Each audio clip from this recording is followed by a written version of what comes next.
Hi everyone, welcome to Clutch Entertainment today. Today we'll be talking about money management and budgeting tips. There's a lot of different ways to spend your money and a lot of different ways that you put your money towards certain things. Like you want to do it towards sports and school, or you need to put it towards school supplies, or you need to put it towards health and wellness, or you need to put it towards exercise equipment, or friends and family, or just any kind of bills. And we all have to figure out ways that we can spread the money out. And in today's times, there's a lot of debt and there's a lot of things that we have to, put money towards. And money doesn't grow on trees, that's for sure.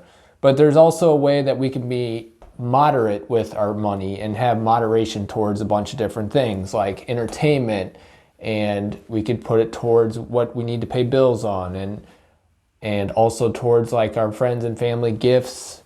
So there's a way to spread the money out. So there's a few things we're going to talk about today. We're going to be talking about building credit, what you can do to build credit, and how to apply that to how you're financing your money that you have.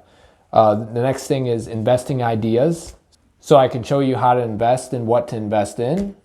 And the last thing I'll talk about is income and sorting money and budgeting. So putting your money towards certain things is all a big pyramid basically, and all these different tips and tricks with money will help you to get your money spread to where you want it to be. First, we're going to talk about the budgeting. So budgeting starts out with the income, what you make. You want to see how much you make, what you get each paycheck, each week, each hour. You want to calculate that and times it by the amount of hours you do, and then add it up times 52 weeks in a year, and that'll give you your total per year.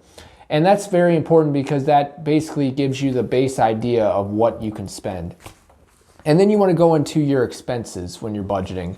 So your expenses are your bills, your health insurance, your car insurance, your car, your electric, your gas bill, pretty much everything that you have to pay for that you may not want to pay for, but that you have to pay for. And then you also want to invest in on your budget with an emergency fund. So this would be like another $500 to $1,000 that you want to keep to the side in case maybe something happens, like a car repair or something happens to your house and just breaks. Insurance is good for those things, but it's also good to have a little extra in case something would occur. And then also you want to put your budgeting towards discretionary income. So you can put it towards like entertainment, dining out, clothing, gifts. All those different things are fun things that you want to do, and there's things that you need. We all need to balance it with discretion, like it's called discretionary. And then also you probably want to track your spending over time. So you'd want to see like how much am I spending per month? How much am I investing towards this certain goal of how much money I want to put towards something? So you don't want to do like $1,000, say you make $1,500 a month. You don't want to do $1,000 towards discretionary income and leave like $500 left over for bills, because that's not going to help you out. That was just a little example. And using that metric there helps sort your money to where you need to go with it. Also, you can go to your bank statement and use your statement and use a planner also to track all your different spending. I'll post in the link below a tracker sheet for budgeting. You budget money, it's a skill that everyone needs to have. It's good to have some restraint and good to have some moderation in each thing you spend towards.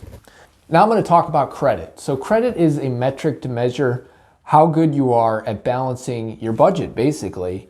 And it's used by it's not really the government, but it's the Trading Commission, I think, to regulate how reliable you are in spending your money. So if somebody gets a lot of debt and they fill up their credit limit, so if your credit limit's like $3,000 on a credit card and you fill it all up, $3,000, then you miss your payments, your credit score will fall down lower. So usually a credit score is anywhere between 300 and I believe it's 850 or 875 is like the highest. So anywhere between 650 to about 800 is usually 850 is usually a good credit. Anything below that will make it harder for you to get loans and hard for you to get to certain points with your money and borrowing in general. Hard to get a house, harder to get a car, harder to get financing on anything that you want to like borrow some money and then go towards with a loan. Or if you want to get a loan, like a personal loan, like for like say you can't afford to pay your bills and you need a loan, or college even, it can hurt you if you don't make payments on time. So the best way to build credit though is to have some kind of borrowing, like some kind of loan or a credit card, like a college loan works good, and it builds up a history of credit. So over the years, you'll gain more and more credit history, and when you get that credit history, that'll help you to get your credit up higher, and it shows that you're more reliable and you can make payments on time. I would also recommend, even if you're like 16 or 17 and really young, I would recommend asking your parents to get a credit card at an early age. I never was aware until I was in college that, you can use a credit card as a debit card. You just got to be more moderate with your spending. So you don't want to just spend everything and have a big bunch of debt on your credit card. You just want to spend on the credit card and then make the payment right away. So basically you're building credit. Plus on top of that, you're also getting rewards. So most credit card companies offer rewards when you get a credit card and you spend a certain amount. So that can definitely help you even get a little extra money on the side. Even if it's like 3 or 4 cents to $1 you spend, it's still worth it, and it's a great way to build credit. I would say the biggest thing to do when you have a credit card is just don't overspend. Like I said before, you wanted to do a balance of how you spend your money and put it towards your bills, your discretionary income, your house, your car, pretty much everything that you really need to spend your money on. You just want to have a good balance and borrow within your budget. So don't get too many credit cards, because that can build up all kinds of debt, and you do not want to be in a situation where you can't pay your credit cards, because your credit history will go down really low and you won't be able to borrow anything. It'll be hard to get anything in your life if you're trying to spend money on something. So lastly, we're going to talk about investing ideas. So some investing ideas that you can use is opening a savings account. So savings accounts usually have like an interest, like a certain percentage per year or month that you build up, and you gain a little bit of money in a savings account. And savings accounts are usually for things that you want to save for long term. So if you want to make a savings account for retirement, or you want to make a savings account for a child, or you want to make a savings account just to save some extra money on the side. It's just a way to keep money on the side for even for an emergency fund, just to build some money up. And the interest rates, typically the more you put in a savings account, the more you get on an interest.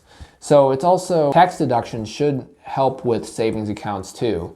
And if you're investing in a savings account, also you can accrue interest over time. Another thing you can do is create a retirement account, or an IRA, or a 401k. Those different things can really help you to build up for retirement, because we all get old someday, and we may not have Social Security by the time that someone like me is older or something. So it's always good to save and invest and to get some money on the side, just like I was talking about earlier with investing into like an emergency fund. Just because it builds money up, it gives you a little extra time, and it gives you some help on the money side if you really need it. And then using multiple accounts, like using a checking account for spending, using a saving account for saving money, using 401k to save your money for retirement. Separating all your different accounts can really help you to help manage your money and budget overall. Investing can have a lot of different things, and I would say the biggest thing that most people talk about is the stock market. I'm not too experienced with stocks and bonds, but if you look at certain websites, you could see tips and tricks on how to invest in a certain stock. And if you invest in the right stock, say it's for Apple, or say it's for Amazon, or there's different shares, and basically the shares tell you how much the company is worth. And if you buy parts of shares, you're basically buying into the company partially and being partially an owner, like a trade company. So if the stock market crashes and some stocks fall, then you lose that credit of the stock. But if the stock market goes up, then you gain more money. And then eventually you can cash that in as a long-term thing. And that's also another way you can invest. So overall, we talked about credit today, budgeting, investing ideas, and many different other ways to spend your money. There's nothing wrong with overindulging once in a while and spending an extra $500 to $1,000 if you're, just looking to spend something once in a while. Let's say like you want to buy a new computer, or you want to buy a new phone, a new camera, a new car. It's good to be able to splurge once in a while and to be able to have a little fun with your money, because it is your money and it doesn't go anywhere if you don't spend it. So thank you for watching today. And it's always good to invest and to save your money and to manage your money to a good point and a good direction, where you can always look back at what you have and be like, I'm in a good spot. You never want to be in a spot where you're scrambling for money. And things always do come up, so always focus on how to save and to be your best, how to save and keep a good balance. So thank you for watching Clutch Entertainment today. If you could like and subscribe, that would be great. Like I said below, I'll post a link to the spreadsheet where you can budget. And if you have any other questions, comment below. And thank you very much and have a great rest of your day. Thanks.